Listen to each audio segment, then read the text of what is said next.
एक शाम राजा अकबर अपने प्रिय बीरबल के साथ अपने शाही बगीचे की सैर के लिए निकले। वह बगीचा बहुत ही शानदार था।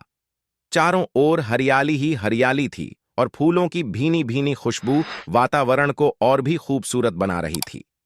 वह बगीचा राजा अकबर को बहुत ही पसंद था। ऐसे में राजा को जाने क्या सूझा कि उन्होंने बीरबल से कहा, बीरबल, हमारा मन है कि इस हरे भरे बगीचे में हम हरे घोड़े में बैठकर घूमें।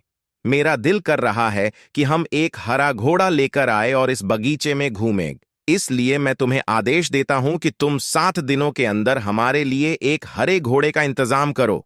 वहीं अगर तुम इस आदेश को पूरा करने में असफल रहते हो तो तुम कभी भी मुझे अपनी शक्ल न दिखाना। इस बात से राजा व बीरबल दोनों वाकिफ थे कि आज तक दुनिया में हरे रंग का घोड़ा नहीं हुआ है। फिर भी राजा चाहते थे कि बीरबल किसी बात में अपनी हार स्वीकार करें, पर बीरबल हार मानने वालों में से नहीं था। इसी कारण उन्होंने बीरबल को ऐसा आदेश दिया। मगर बीरबल भी बहुत चालाक थे।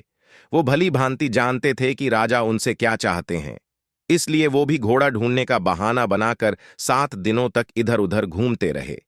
8वें दिन बीरबल दरबार में राजा के सामने पहुंचे और बोले, महाराज, आपकी आज्ञा के अनुसार मैंने आपके लिए हरे घोड़े का इंतजाम कर लिया है, मगर उसके मालिक की 2 शर्तें हैं। राजा ने उत्सुकता से दोनों शर्तों के बारे में पूछा। तब बीरबल ने जवाब दिया, पहली शर्त यह है कि उस हरे घोड़े को लाने के लिए आपको स्वयं जाना होगा।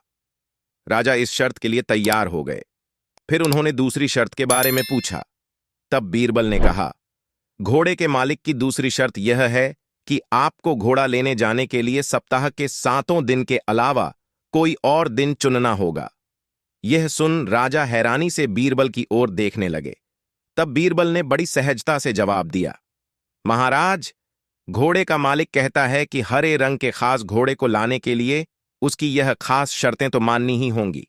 राजा अकबर बीरबल की यह चतुराई भरी बात सुनकर खुश हो गए और मान गए कि बीरबल से उसकी हार मनवाना वाकई में बहुत मुश्किल काम है। कहानी से सीख।